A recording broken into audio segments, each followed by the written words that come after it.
I think what the problem that we have here, and the hard part we have in agreeing, the barrier between us agreeing on what we should do, is that this administration's approach is to just break everything. And if you break everything and you put the right people in place, maybe you can fix it. We also had a hearing about the FDA, DOJ specifically. This is Dr. Kessler. He was the former FDA chair. I don't remember his first name, but he was a FDA chair in like the 90s, early 2000s. He's also worked, I think, on both Biden transition teams. Here was him testifying before Oversight Committee yesterday in Congress. Imagine, ranking member, that you were this, there was a major airline, and that major airline decided today that it was going to fire everyone. Jason, I don't agree with you, but I would you are welcome to come up here and talk to me about it. But I just asked you like why we can't get along, and you said because the left starts everything. Like what? That's so sorry. I know I've got ADHD today. I got to stop responding to the chat for a minute. But that's the fucking problem, dude. Like that's the response my 5-year-old gives me when her and her friend get in a fight and she does something wrong. Flips her friend's plate over on a plate of food over and it lands on the floor, and you're like, what are you doing? She's like, well, she touched me with her toe. All right. No, dude, we can't. Why can't we just agree? You won't agree on the clip. Just let's agree on the clip. You want me to agree that a party started something? Bro, we've been around for 250 years. There is no way that you and I are ever going to figure out who started it. We can't even come to a consensus on that because we could never figure it out. It's an unanswerable question.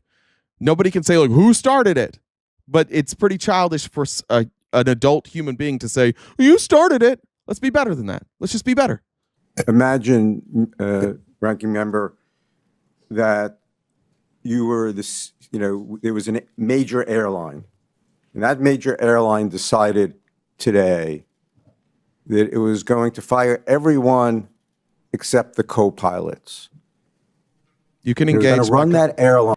Anybody that wants to talk to me for the comments for the rest of the day, I got to ignore you guys for a little while. If you want to talk, add GenDub1 on Discord. You can come up here and you can talk to me. I'm not going to argue through the comments. If you don't have the courage to come up and talk, I just have to ignore you because I got a show to go that I've prepared, and we got to get through this show. It's my last one of the week, so I'm going to continue with the show, but I want all the Republicans to know I will never run from a single debate. I will sit here all goddamn day and debate you guys, but you've got to get the courage to come up here and have a discussion. Going to run that airline, and it only had the co-pilots. No pilots. The senior people are gone. People who fixed the planes were gone. People who got people on the plane were gone. That's what's going on at FDA today. I have major concerns. We are at risk. I think we are less safe today. I always believed that things were fixable. Right? I mean, that was when I think we've seen that. Right? You can always go in and fix. The problem is, especially in the sciences, I've been the dean of 2 major medical schools. This is about expertise. This is about pipeline. We're going to lose a generation of scientists. They're going to set back this country, and that's true at FDA. We've lost 1,000-person years of expertise in a few weeks. I don't think, if we let this go on for much longer, I think it's a matter of weeks. I don't think, this may not be fixable. This may affect us for decades. I can empathize with the Republicans who say, I don't like how things have gone at the FDA. I don't like how things have gone at NIH, at the CDC, at HHS. I can empathize with that. I understand that you don't feel like your positions have been heard. Or you might feel like there's not enough transparency in the FDA. I agree with that. I think we should all be critical of the FDA. I think these are issues that like most of us agree with. I think what the problem that we have here, and the hard part we have in agreeing, and the barrier between us agreeing on what we should do, is that this administration's approach is to just break everything. And if you break everything and you put the right people in place, maybe you can fix it. But if you don't have the right person in place, then it is fucked. And that's what we're saying here with Dr. Kessler. I even like, RFK is a perfect example. RFK, in my opinion, and probably not your opinion, is not qualified to run HHS. That's fine. He got confirmed.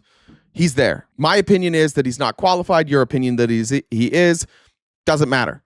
He's in there now. What is he doing now that he's a member of HHS? He's quietly fighting against Donald Trump. He's quietly going in there, sitting down with experts and finding out in real time that he was wrong about some things. That's why yesterday he had to backtrack on vaccines. And he said this vaccine is safe. You should get vaccinated.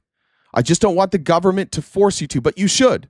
Where before his argument was, I don't think the government should force you to take a vaccine that is unsafe and is hurting our children. And him working at HHS around experts in science has allowed him in a way, like, you'll see the people that are mad at RFK. There's going to be some of these anti-vaxxers, like hardcore anti-vaxxers. I played a lot of them yesterday.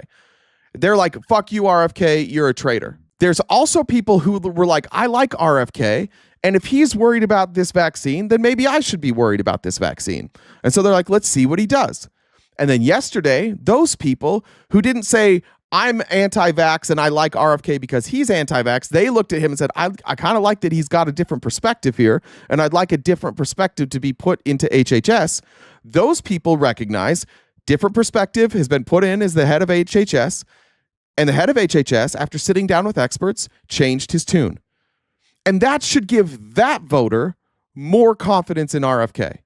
And frankly, it gave me more confidence in RFK because I saw a person change their position. That should be the most celebrated thing in politics, is somebody who sits with an expert and changes their position. But we've become so divided that the worst thing that you can do politically is change your opinion. And that's where we're at. That's why you guys don't want to change your opinion. That's why some of us don't want to change our opinion, because it's not socially acceptable to change your opinion. We're all in all the time. I've been a part of that as a registered Republican. I've been a part of that for years, for most of my life. And then one day I started questioning all my beliefs, and here we are. And I fully expect, just if we're being honest, if I'm still doing this in 10 years, I fully expect many of my positions to be different in 10 years than they are today. And I fully expect the people that are my age, that are watching the show now, I fully expect a portion of them, whether it be significant or not, a portion of them to not evolve their position and disagree with me. And they'll be like, oh, and I fully expect to be challenged, like, you've changed. And I hope that until the day I die, people are criticizing me for changing. That would be that would be a life well lived. If at the end of my life, if I do this the rest of my life, people go, you know what, I liked him in 2025, but I sure didn't like him in 2035. Good. That means I changed. I used to like him because he held this position, and then he changed his mind on this position. Good. That's what we're looking for. If you're not willing to accept that every position you believe in could be wrong, then you set yourself up to be wrong and not know it. And that's the change that America really needs to make. The change in culture that needs to happen in America is stop thinking you're right, and that can never change. You can be right in the moment and wrong 3 years from then. You can accept the best available data at the time, and 10 years from now, that data has been proven wrong, and you should adapt. It's the reason we don't think the earth is flat anymore, because we learned and people adapted. But at the time, when people were like, I don't know about this flat earth thing, kind of seems like a globe, people actually killed scientists who said that. Scientists were run out. Churches attacked scientists when they had the audacity to say, the earth isn't the center of the universe. It's actually the sun, or the solar system, I guess, not universe. Yeah, it's the sun. The sun's the center of our solar system. And all these people who are like, oh, biblically speaking, the earth is at the center. Don't be the person that is still citing bad science 30 years later. You don't want to be that person. You don't want to be the person that evolves. Just like most Republicans now don't say that they oppose gay marriage. But I'm old enough to remember, I think it was 2008-ish, my church spending $10 million to fight it. And every single person I knew, every fucking person that I knew, I swear to God, every one of them opposed gay marriage. And 95% of them support it now. But in that moment, they believed they would never change. Be those people. We change. We evolve. If you think that conservatism is going to work forever, you're absolutely crazy. You can't. Nothing in this world has worked that is conservative. Everything has an expiration date. Ideas have expiration dates. Science has expiration dates. We learn new things. We evolve. We learned like gravity is not even what we used to think it is anymore, right? It was like a couple years ago. We found out that gravity was, I don't even remember. I'm not a scientist, but something about like gravity was like waves instead of some force. I don't know. Like, but I just remember, I don't remember what gravity is in the first place. But I just know, like, not that many years ago, we learned gravity was different than we all thought it was. If that would have been political, goddamn. Can you imagine if two candidates, like one's like gravity is this, and the other person's like gravity is that? We would just have a whole country divided. We're so easily divided along political lines. We ignore science all the time for ideology. And it's getting to a point where what Dr. Kessler is saying is absolutely correct. Like, ideologically, we're firing people just because they were appointed by Joe Biden or because they worked in the Biden administration. We're firing people just because of their proximity to somebody who we don't like politically, and we're ascribing these motives to them that they don't have. We're saying, oh, they're partisan because they worked for somebody politically. No. The politicians are the partisans. We're undoing decades of research. We're falling behind China in every single way.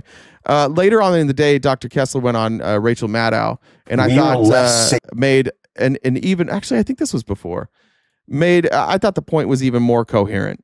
And you can see that this is a career civil servant. We are less safe today. This is somebody who's not been involved in politics. This is just a person that's a scientist that wanted to work to make things better. And here we are now, like his friends who also want to do the same thing are being fired because of their proximity to Joe Biden. We are less safe today because of these cuts that have happened for the last several days.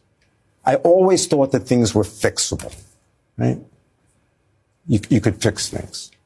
I am very concerned that if these cuts are not rescinded, these will have effect for decades. You think that the way they have done these cuts, the people they've cut, the number of jobs they've cut, potentially have created a crisis in which we can't ever have these institutions back at strength?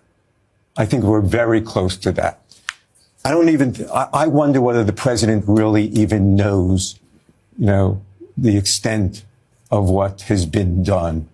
Remember that night that he was taken by helicopter to Walter Reed? Mm-hmm. He was having difficulty breathing. He had COVID. He was very sick, right? He was given 2 monoclonal antibodies, right? He referenced those as miracles. They were cures. All of a sudden, he got better. I mean, he could have died but for those drugs. Dr. Peter Stein's office made available those drugs to the president and to thousands of others. Peter Stein was fired, was let go. I don't think the president knows that. Someone needs to walk into the Oval Office and say, Mr. President, we just fired the person who may have saved your life. Why? Because Biden kept him on. That's it. It's the whole reason we got rid of that guy. He saves Trump's life, and then he gets fired because he also worked for Joe Biden. That's it. That's the whole thing. And meanwhile, we have a bunch of you going, oh, that Rachel Maddow? If you can't watch Rachel Maddow, she's not even talking. It's another person talking. If you automatically discount something because of the show that it's on, that's a you problem. That's a small brain problem. And you should shut the fuck up about politics. You should stay out of it. If you are so triggered by the thought of Rachel Maddow, just be quiet. Let the adults talk.